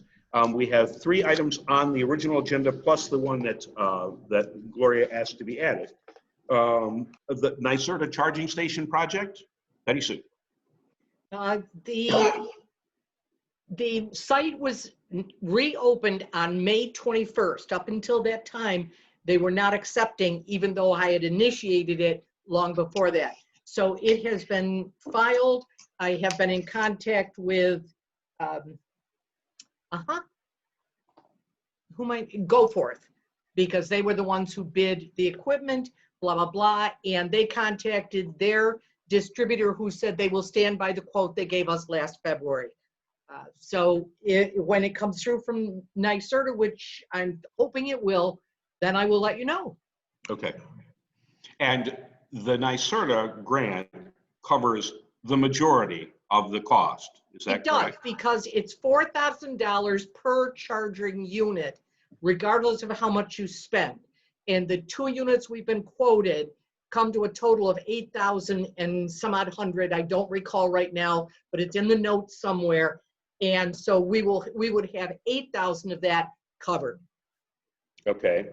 And we had talked about inviting the friends to be part of that. I'm not sure that they're going to be able to meet between now and then.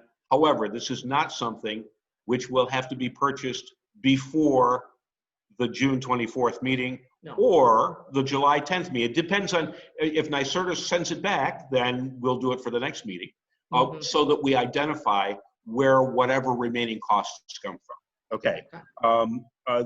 Now, the Wi-Fi grant actually was an American Library Association. I mean, it was a blast that went to everybody that said, hey, libraries, you can't be open. We have some money available for Wi-Fi. We had already engaged to do the Wi-Fi per the directive of the board to make sure everything works out in the parking lot. And so, Betty Sue, you were able to submit, rather than typical grant where you get your approval and then you do it. We'd already done it, yes. We had already done it. So I made contact. I made contact, and they said that the comment I got was, I don't know, but submit your invoices and whatever else, and we'll see what we can do. And I just got an email back this week from the man I originally spoke with, who said, I'm so sorry, I screwed this up, because he sent me all of the information to apply for it as though we were already planning to do it, not that we had already done it. And he said, I can't tell you how much, but I think there's going to be money here from you. So I have scanned and faxed to him all of the pertinent information on the equipment, and the installation, and I'm waiting to hear back from them. So I'm hoping we'll get something for it. I know when they first announced it, they said it was going to be a rolling process, and we were one of the first 12 that were accepted. So I was pretty pleased with that. We'll see what happens. Okay. Any questions on either one of those two? All right. The referrals to the attorney, there were 4 originally, then it was reduced to 2 because two of the policies we had actually already adopted and just weren't in the policy book. I'm not sure that that has been taken care of yet, but I mean, having them distributed, but that is something that still we've already done. The other 2 referrals that originally Betty Sue was supposed to do, I superseded. And yes, I may have exceeded my authority, but I thought that it was more important to have the information about personnel, the information about opening, what our liability and responsibility was, since, for example, we already had the policy, the conflict of interest policy. The request was to review that in light of specific information here. The other was the disbursement policy, for which Terry reported some information from the municipal handbook. However, we're not a municipality. In both of those cases, I did not make them the priority that maybe you thought they ought to be, because we pay Bonadio $8,000 a year. When we needed to update the conflict of interest policy, they gave us the note and said, this is what you need to do. They had a conversation with Greta, who formulated the conflict of interest policy. The same thing is true with disbursements. We now, and you probably all know, that only 3 of the 4 officers can sign checks. Betty Sue has to approve the check before it's signed. She does not process the checks. Barb does that so that they go into QuickBooks. And then if she's out of the action, any one of the officers can authorize the payment, but if you've authorized it, you can't sell it. You can't sign the check. So there are checks and balances in place already. Terry is probably the only one who was on the board. There was a period of time when I first went on, when we tried to do similar to the school district at that time, before they had the internal auditor. We tried to do a warrant every month. And so they would prepare all the bills and prepare all the checks, but you couldn't release the checks until the board authorized that. Then we got into an audit problem because we were authorizing them as a group, and then we had to authorize them individually. And we couldn't get people on audit committees to work, so we had vendors that were waiting 2 or 3 months to get paid. We did all of the options for, okay, we have to pre-approve all the bills except utility bills, except bills for Nioga service like the alms. And by the time we took all the exceptions out, there weren't that many things that we were pre-authorizing. So that is something to look at. But the reason you don't have either of those is because I moved the opening questions into it. Then there was a question about what was the question about paid time off, PTO. I think that should have been an email that you received from me this afternoon. And that's not the entire email, but it's the pertinent email for that question. It comes back to us again. Greta's original note is paid time off, because we're not in a collective bargaining scenario, we're not in a civil service scenario, is whatever you want to do. Relative to the new sick time, the rule is the governor has created a separate COVID sick time. If you have sick time, you can use that, you can add to it. But the keys are sick time can be paid or unpaid. It can be separate from our paid time off, or if we're going to pay it, then we have to redefine our paid time off. But there is no sense paying to have some legal assistant rework that until I have this information. This now is germane to the conversation that Gloria had, although it's a different piece, to review the decision that we made relative to the paid time off and freezing it. So let's do two things. Let's start with Gloria's. We, last month, in our minutes in our notes, we resolved that the trustees waive provision of policy 5 such that both accrual and depletion by use of paid time off be suspended for the period of COVID. Now that was from March 22nd until 2 days ago, Monday. People came back to the library, they're back at work. So what's currently happening is we froze them. If I had 11 paid time off days, just as an example, we froze it on March 22nd and I didn't earn any more but we also didn't charge you any. So that now, effective on the 7th of June, you start to accrue it again. And that's what Gloria wants to, your note was you wanted to rescind that motion. No, why do you want to rescind that, Gloria? After our last meeting, I thought about it, and when I looked at the spreadsheet that Betty Sue had sent out as far as the activities and everything that the employees have continued to do, I honestly think that it's not fair to the employees not to accrue the paid time off. I just don't think it's fair because they're still putting in a lot of hours. I mean, Betty Sue, thank you for this report. Just based on the report, and I'm looking through it, I just don't think we're being fair to the employees. And I just thought we should have further discussion. I did call an employer in the area who a lot of their employees worked from home. And I asked them, I said, what do you do as far as timesheets? And they said, well, they fill out a timesheet at home, and then they take it in, and then their supervisor is the one who will sign off on it. And they're still accruing time at home as well. So I just gave a second thought and just thought we should bring it up. I actually still think that it was a good and an appropriate motion. And my rationale is this, is that part of that discussion I remember was that everybody doesn't work the same when they're not in their actual work environment. So that's one thing. And we covered, even though they weren't getting PTO during that time, we still paid them full salary regardless of how they worked. And I think that is a huge plus. And the library is healthy now, but that is no guarantee the library will always be healthy and that we will not have another COVID in the fall.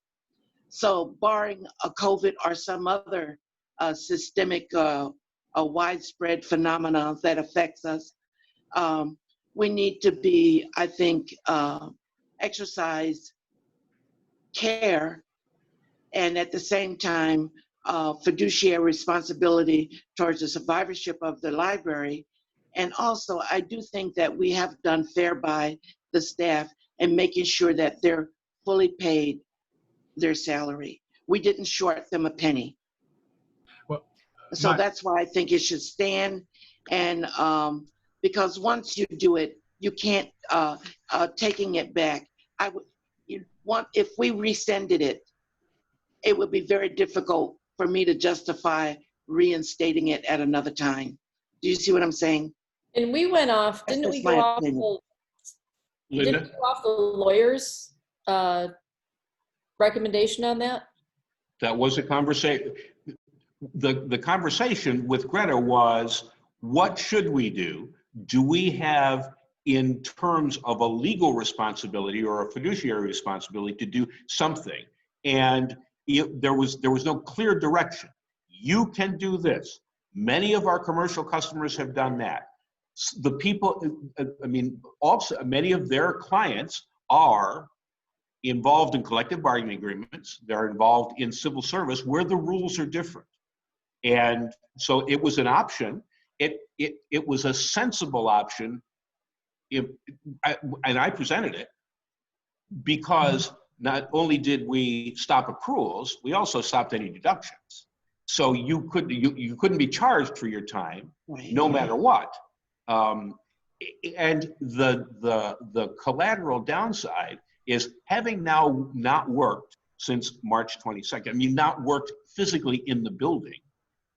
That allows people to continue. We could very easily be in a position where everybody's gone from the 15th of November on, because the PTO policy says you are limited in how many days you can carry over.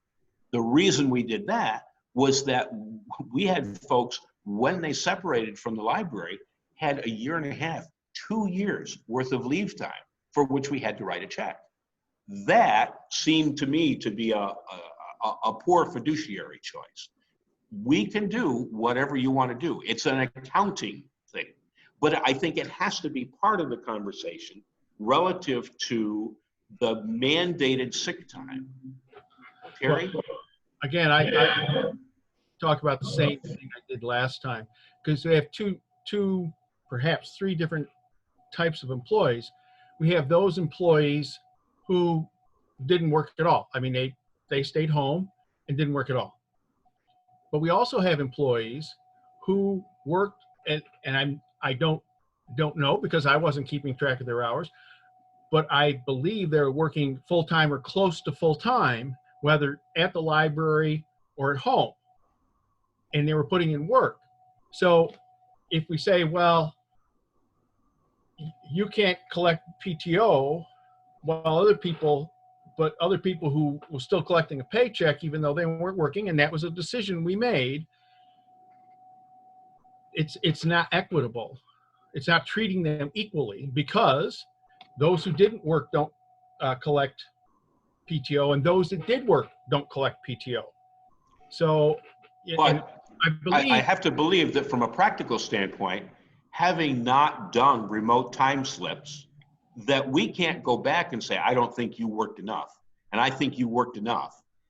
That creates the situation that says, sue me. Well, I don't think, I mean, we talked about this last time a lot. And, you know, you had the people who actually couldn't work. They had no choice because whatever their job was here, they couldn't do. It wasn't to no fault of their own. They're getting paid, they did get paid full salary, their benefits. And as to bring up Mrs. Riley's point, you know, fiduciary wise, you know, it was already in the budget. They were getting their full salary, their benefits, and we all agreed on that, which is what most companies did not do and most businesses did not do. You were furloughed because it was the easier option. And so most people in this country, you know, however many million, lost everything. And we didn't feel that was right. We felt you do right by the people that work here by giving them their full pay and their benefits, but not knowing how long this is going to last. If this picks up again from September and goes until the end of November, then everyone's going to have to take December off, and they could lose it anyways. You know, I thought we came up with, you know, we'll stop it at March 13th, whenever the state mandate came down, and Monday or this week it picks right back up again. The reason why I brought it up, because last month, and it was the same as you, Linda, I had thought when Kevin had presented this to us, that this was something that Greta had recommended anyway. And that's why I went ahead and said, okay, you know, I went along with it. But then we received an email dated, I think, June 1st. And I noticed, and that's what made me think about this again. And I noticed that Greta had put in here that she would respond to Kevin's other questions regarding the PTO policies. So that's what made me start thinking, looking at this, because I do know that some companies where their employees, they were not able to work because of this, and some were, that they actually laid those employees off, and those employees actually benefit more because when they laid them off, they got unemployment, plus they got the $600 stimulus unemployment package added on to that. So some of the employees were actually earning more. Right, but they lost all their benefits.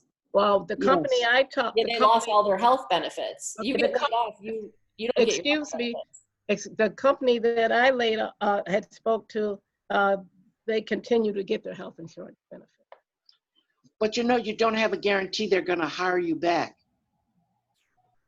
For some of those companies, it was an opportunity to get rid of dead weight. But the company I spoke with, they were planning on calling the people back. So, and that's just something I'm throwing out. So if this But you know happened what? again, we really need to Want to check. make a motion as to whether we should rescind this or not? Because if you make a motion, then we can vote whether to keep it as it is or to rescind it. There's no need to make a motion because I already know what is going to be the outcome. So. You're welcome to make the motion. Dan, I don't think I've heard from you. Yeah, I really think that we should rescind it because it's not fair to the employees that did put in and did work versus the ones that weren't. The ones that were working, I think, are being treated unfair with this. Fair is a relative term. I'm inclined to say these folks had a job and they continue to get paid and they continue to have a job. And there's no skin off their nose because we didn't charge them anything. You could have, those people that worked could easily have taken a Friday off or a Monday off, and we were not policing that. So it sounds like if Gloria makes a motion, then Dan will second it. Is that correct? Correct. I would make a motion. Okay. This is to rescind the action at our last board meeting and restore all leave time accruals. So you are giving them the accrual, but you're saying, well, since nobody asked for a sick day, we're not going to make any deduction. So Dan seconds it. What other conversation? I don't think I've heard from you, Anitras. And I don't have to, you have to have the opportunity. I understand what Gloria is saying, because I am deemed an essential worker and I have worked this whole time. So yeah, I still got everything. But I know when at like the county, they decided to have the volunteer layoffs, those people are able to get the unemployment and the extra $600, but the county was still going to cover their health insurance and things like that. So when I'm thinking about the library, like for me, I couldn't do my job from home. So I was glad to be able to still go to work. So like with the library, there's some people that can't do their job from home. Do I think they should get PTO? I think being generous in letting them still get paid and covering their health insurance, I think that's fair for them. But for those people that actually put in work and did their time, do I think that they should be compensated because, yeah, they could do their job and they did do their job and they did put in their time? So I guess I'm kind of on the fence. It's like split. I mean, I think the people that didn't work and still got paid were compensated enough, but the people that actually did put in work, do I think that they deserve their time because they actually earned it? I would be pissed if I went to work every day and they said I couldn't earn anything extra. I'd be pissed. So, but were people coming into work every day? I mean, there was no timesheet. No. Yeah. I was the only one who was here every single day except once in a while, but I was also here on weekends. So, you know, it makes up for it, and working from home. People came in. I don't think there was ever more than one other person here when I was here until the last week or so when it looked like we were going to be doing something. Now, that being said, I know a lot of them were doing work from home. I know that. You're also coming down to the difference between your professional staff and your support staff. So those are two different issues. And I have no skin in this game because it doesn't affect me. So it doesn't matter. I'm just answering your question. The other thing is, when we started back this week, we're only at half staff, but everyone is still being paid for all of the hours that they would have had under the normal schedule. So if you normally had 18 hours a week and you are only here for 9 because we can only have 4 people at a time in the building, you're still getting paid for the 18. So we've been making them whole all the way through. Carrie? You have been making them whole, not me. Oh, one of the Karen, things that I'm sorry. I would like to suggest, if, depending upon how the vote goes, because right now I don't know, maybe at the end of the year, we could get a list from the director of people who have gone above and beyond, and give a bonus for people that extended themselves. You know, I'm not talking about anything big amount, but around in December, $250, $500 for their efforts during the period of COVID. It's recognizing their extraordinary effort. That should be something we should be able to do to it, because now to say, for me to try and decide, you work from home, but you didn't work from home most of the time, this person worked more, I wouldn't want to do that, because I would be opening myself up to libel, because I wasn't there to track your every movement that you said you worked when you were. But you know, by the work that people have, you can see the product of people's work as a director. You know who's been working, because stuff is on your desk of to do from what they've been doing. So I would think that a recognition would be something that would be appreciated, to let them know that they were appreciated during this time of crisis. Well, fortunately, I won't be here for the committee to do that, but I have to tell you that that kind of incentive that requires a personal, subjective evaluation is going to cause more trouble than you can imagine. We need to move ahead on this. Terry, I mean, you're not unique, but you're in a position where you have worked in the school, which clearly is a collective bargaining situation. You've worked at, actually a number of them, and you've worked at Urban League, which was not, and was, from your own conversation, was an incentive-based thing. You know, you did a lot of GED passing, and so you got a bonus, and the guy that didn't isn't there anymore. Yeah, that sort of stuff. Where are you on this? I mean, is it fair to ask? Yes. Or we can wait for the vote. I mean, it's up to you. I believe people who worked, I hope that they kept track of their hours. They would submit those hours and receive PTO for the hours that they worked. Those that didn't work would receive, they would not receive any PTO. They've received their paycheck, but they will not receive PTO accruing to anything, because I just feel, you know, I don't know how many hours people worked. I hope that they kept track of it.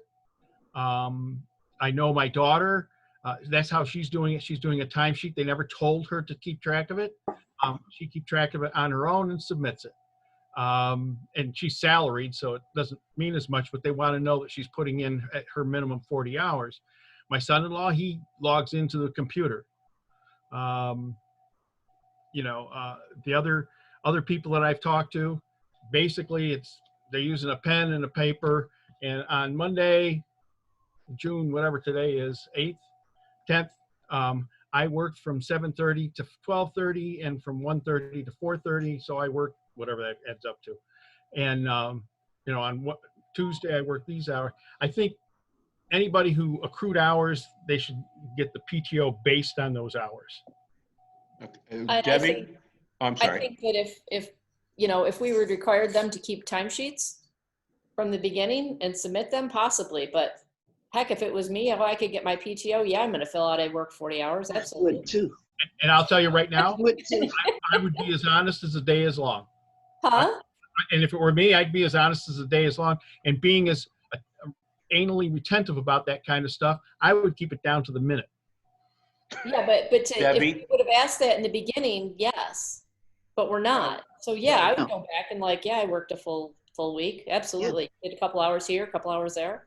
Debbie, do you want to share an opinion, or we just want to move to a vote? Well, I'll share a quick opinion because last time when we voted, I voted based on what we were saying that the lawyer recommended, and I kind of did voice my opinion then as well. I agree with Anitris, I agree with Gloria, I agree with Terry. You know, the folks that have put in the effort for them not to get their PTO to lose it when they've been working and others haven't, that has always just didn't sit right with me. And I mean, we see some of the work because they have put in what they've done. You know, I mean, we've read the report of what's been going on in the children's thing. And so, I mean, I know that there's some serious work being done. Okay, before the vote, I'm just going to say, it seems to me that there's a Bible story about somebody who worked the whole day, got the same amount of money as the guy that started at noon. And when the farmer really needed help for the harvest, he hired somebody at 4 o'clock and only worked 3 hours, and they all got the same amount of money. And the guy that started first thing in the morning said, geez, you're cheating me. And the boss said, that was what the deal was. Because the deal was different for other people, that's not a grievance. So the motion is that we rescind the action and we restore all the PT or the accrued PTO, although there's no deductible PTO. It's been moved by Gloria, it's seconded by Dan. This is to undo what we did in the past. It's an accounting change. Barb can do it. Those in favor of rescinding, please raise your hand. 1, 2, 3. Debbie, where are you? Because I can't see your hand.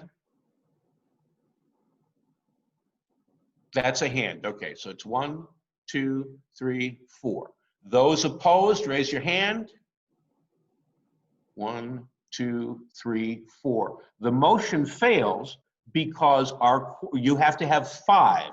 The majority of the board, not the majority of the people who are here. So that leads us into the second conversation. And you did get the email that has the information from Greta. We need to decide we have no choice. We have to create a COVID-related sick time. Some places, it's part of your sick time and they're adding, for example, collective bargaining, they're doing a memorandum of understanding that says, we're gonna give everybody 10 days on your sick leave, and that covers your COVID or not. We have the choice of offering paid or unpaid sick leave. We have the choice of saying, this is accounted for separately from our PTO, so you can only use COVID sick time when you're COVID sick. What I don't believe we can do is say, prove that you're COVID sick. Somebody calls in sick and can say, I think I have COVID, then it just comes out of the other pot. I made a couple of suggestions, and we can do what we want to do, but we have to make a decision and we have to be able to implement it before September. If you can tell me the direction you're going, then I can get Greta before I leave to either tweak the existing policy or create a parallel policy, one of which may go away. You may expire this and say, we'll do this. We'll give everybody 8 days, for example. And if COVID goes away and it's not an option, then that goes away. It is your choice because we're not in a collective bargaining or civil service situation. I have a So, Linda. I have a question. Didn't the governor mandate something about this? Yes, that's why we're at this point. Yeah, but I don't remember the exact language of The it. problem is that we combined personal time, sick time, vacation time into paid time off. And it now has to be segregated. We can do this within our existing PTO, but then we have to decide what you do. I have 15 days in the bank. Are 5 of those sick days or 10 of those sick days? And once again, we can ask for the input from the employees if you want to, but it's our decision that has to be made. Joyce. Oh, so my question is, I want to make sure I'm hearing this correctly. Are you saying that the option is for the COVID days to be either paid or unpaid? That is correct.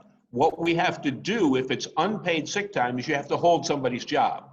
So for example, if I'm an older person who has maybe a couple of underlying, I'm out for 30 days and it's COVID related. You have to hold my job. I still have the choice as the employee to say, okay, I want to use 15 of my PTO days, but I only have 15. So what I do with the other 15, that keeps me on the payroll, make sure that I have my health insurance, that sort of thing. Okay. So to meet the requirement of the governor's directive, we have to create some kind of sick time. It doesn't have to be useful sick time. I mean, as an employee, I would say, what's the sense of having no pay sick days? As an employee, that's a reasonable question. As a fiduciary, you have to look at it and say, how many more leave days are we going to put in there? If we want, we can attempt to have Greta craft something where, for example, we say everybody gets 8 COVID sick days. And if after a certain period of time, COVID is under control or is immunizable, then they go away. But it has to be crafted well to pass government muster. So you have to tell me what you want to do. Could I hear from Dan and Joyce, because they both Joyce had firsthand experience with the virus. Dan had secondary experience since both his sister and mother had it. And if we're going to talk about how many days, I think we should have a realistic, somewhat realistic thing. I mean, if we said you get an extra 5 days and it's going to be 2 weeks, you're going to be down 2 weeks. We're not doing it. So if I could hear from them, it would be helpful because I've never had it. I actually felt I was out for 2 weeks. Once I recognized how I was feeling and I looked at the time, it actually took me about 2 weeks. That being said, if we were to craft a policy around the sick time, the worst were the first 7 days, because it took me the next 7 to get to the point of moving to the point that I could actually go outside and get some fresh air. So, I feel like the 8-day,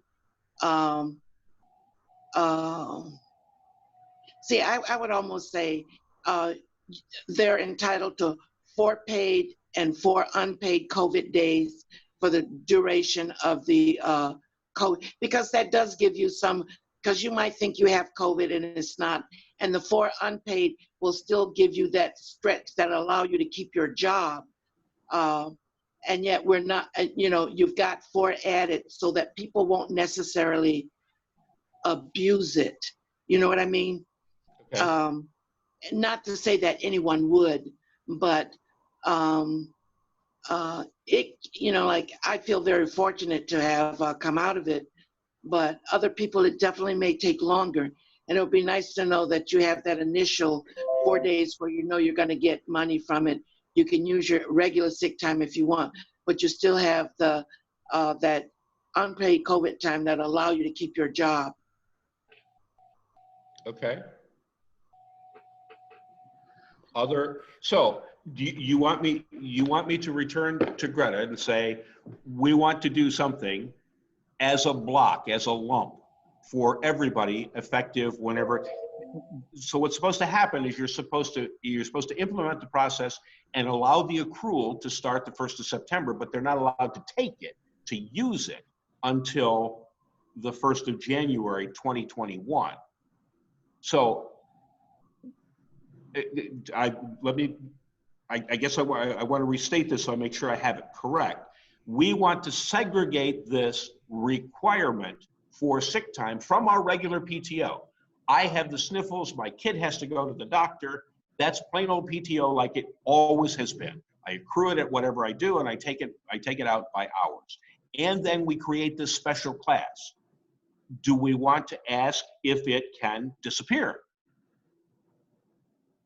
I mean, I don't know that you can do that, but it sounds like if we're creating this for COVID, for whatever period, at some point, somebody is going to say, whether it's Dr. Fauci or he's been fired by then, we have it under control. We have a vaccine. We're not in the pandemic scenario again.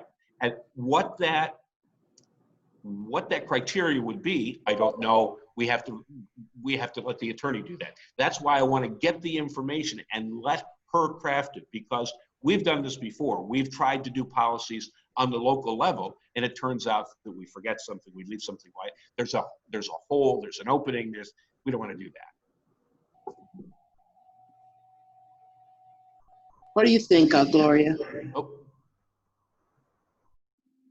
I'm just listening. I'm still thinking, so okay. yeah. All right, let me tell you that we need to do this by the 1st of September. If you want to think about it until our next meeting 2 weeks hence, I still think that gives us time to do that. Dan?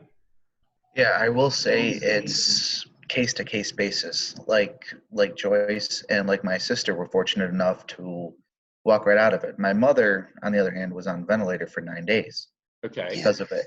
And she's still, to this day, after being home for a month, she's still having trouble walking, and she's still having a lot of issues. But as far as the breathing and stuff, that's fine. But could she return to work even if she was sitting? Not at all. And Now, this is a month after. Our employees are eligible for New York State disability when you've missed 30 days. Mhm. So what's in between is what we are trying to cover. Between what you have in your accrued PTO, and nobody is required to keep anything in the bank. You can burn it all if you want to. I mean, that's kind of something that those of us that have depended on sick time always like to bank a little. We've limited that. You can't carry over. There's a limit to how much you can carry over.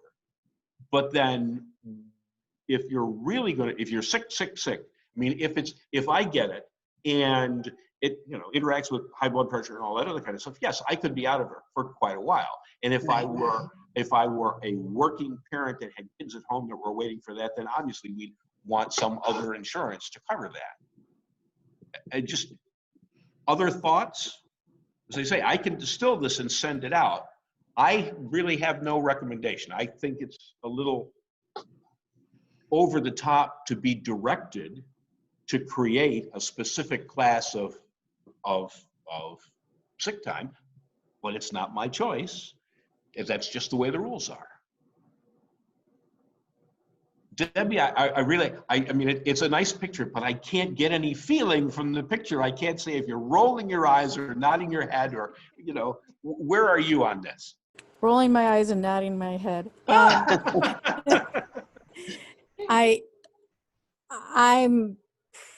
mean, if it goes to a vote, I'm probably not voting for it. I think that by the time, I don't know. I mean, I think by the time it gets implemented, and I don't know because I haven't experienced it. So I am just kind of thinking that by the time it gets going, if there is an issue, then I agree with the people that say, okay, there's nobody, you can't work for months.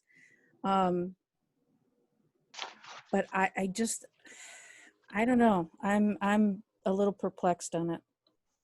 I probably wouldn't be for it, but I'm not speaking from a position of any kind of knowledge of it. I'm healthy. I'm really healthy. So, Right. It's hard for me to say. Anitris? I would have to say if I had to vote, I would vote for it just because one of my best friends that I grew up with is currently going through it now.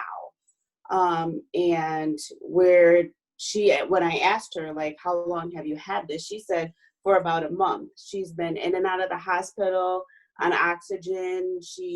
Depending on the weather outside, if it's really hot, she has trouble breathing. Her fever is finally starting to go down. But it's been at least a month and she's still not back to normal. Right. So when you say voting for, we have no choice. We have to adopt a policy. So the That's what I was for and just against is paid versus unpaid. Is that where we are? oh, okay. So paid Yes. versus okay. I mean, I would at least. I mean, I'm on the fence with that. I mean, obviously, you can't work for Okay. whatever. Are there questions that you want me to put to the attorney so that we get all of our answers? And then I'll get to you, Dan. Anything that you can think. So is it okay Ask if the I attorney. say, you think about this until the next meeting and I can do some feelers. I just don't want to spend a lot of time. Greta's a wonderful person and she's got a lot of information and she bills $450 an hour. So I would really like to say, can you craft a policy based on the following things? And she may very well say no, or no, you can't do a sundown or whatever. Linda? I was going to ask, can Mrs. Miller, Betty Sue, ask Niagara what possibly their recommendations are for libraries? I mean, it's a state mandated thing that we have to do it, but how are other libraries doing? And if they all go one way, then not like we have to follow, but I'd like to see how other libraries are grappling with this, because libraries are a different business entity for this to be Right. mandated. And I will be happy to reach out, but I have to tell you that the last time I was in on a Niagara Zoom meeting, most of the libraries didn't even know this was coming. We got the information from Greta because she sends me weekly updates. And that's when I said, did you know this is what you're going to have to do? But I can I do know that Teresa is on a number of listservs from other systems. So I can check with those too, but I would be happy to look and see what they're doing. Like maybe even the Rochester Public Library, Right. which works Right. closely with the Rochester Chamber, which might have, I mean, obviously they're in a different class, but maybe they No, have. but it doesn't matter. It still is library employees, some of whom are going to be professionals, some of them who are going to be support, some are full-time, some are part-time. And that's what you're dealing with here. We're not that different from the others. We're just smaller than some of the cities. And I will also check with Buffalo, Erie County. So The thing that makes us different is we do not have a collective bargaining agreement, and many of the library systems do, or we're not responsible for adherence to civil service law. So even the ones that don't have a union, if they're a school district public library, if they're a municipal public library, it is a little different. There is no problem at all asking around to get that information, but Since it's a state mandate, would it I'm matter? sorry, Linda. Sorry. Since it's a state mandate, would that matter, any of those? it would, because most of the state mandates come with the codicil that you have to negotiate this. Right. You have to do a memorandum of Right. agreement with your people, that sort of thing. And Okay, the guidance, thank you for for that example, from civil service is always after the fact. I mean, you need to make the decision and then be violated. Fortunately, we don't have to worry about that. I think But the we other do- thing I can do is check with other nonprofits, because some of what we do is more similar to that. And we're always trying to craft our decisions based on local government and school and whatever else. And in many ways, we're more similar to nonprofits. So I'll do some checking and let the board know. Okay, Thank you. Dan? Yeah, my question is, if an employee does come down with it, who's to say that they don't say for some reason they got it contracted at the library and then therefore can collect workers' comp? They can certainly do that. Whether they contracted it here or not, they are eligible for that if they're prevented from working. And that's, I mean, it's not something that we actually have any control over, because you go through the workers' comp process to do that. So In what's terms of, can they sue us if they say, I got it at work? this is New York State, where anybody can sue anything for any reason, anybody for any reason, whether you have grounds or not. But the information that we have from Philadelphia Insurance, who is our carrier, Tompkins is our agent, is that if we are following the state guidelines, if we have a published plan, if we say to the employees, if you're not comfortable with this, let's talk about it, then we're not absolved from litigation, but we are in a defensible position. I think, Right. didn't the governor say at one point, it's like if the rules are followed and you're doing the best due diligence for all of those, basically it's an inherent risk that you take Yes. just by going out in public. So I That think, is correct. I think it's kind of covered that way under a lawsuit, because you could go here, you could have your hand sanitizer, you could have your mask, you should do everything. And basically, how are you going to say you had it here? And that's where the governor said it's basically inherent risk the second you step out your door or have someone come in. Okay. I think that's correct. So it sounds to me like I'm not going to contact the attorney until we have our next meeting. Does that make, I mean, are we comfortable with that? That gives you at least 3 meetings to adopt something prior to the September 1st deadline. I mean, even if you don't have a special meeting for any reason. Terry, I have a question for you. In your election protocol, that we adopted, you suggested that we set the meeting date at our next meeting at the 24th. Is there a reason why we wouldn't set that now? The only reason was, my thought was, because things are changing so quickly, and my concern was, what if all of a sudden we have, and Orleans County does have the highest number of deaths and cases compared to the surrounding counties compared to Monroe. That's fine. We're getting to the point where we're going into executive session, and if there were action we needed to take, I needed to do that while we were still in open session. And that makes perfect sense. We can certainly do that at the next meeting. Okay, is there anything else for the good of the order? All right, so now what's going to happen is Megan and Betty Sue and Mike are going to leave. The theory is that the Zoom conference will continue. We will, however, not record the executive session of the meeting. And because of that, we cannot adopt, as indicated in the agenda, we can't adopt anything that we talk about in executive session, but we can certainly do that at the next meeting. But we need to, there are a couple of things that we need to talk about. So, folks, if you would. I'm going to make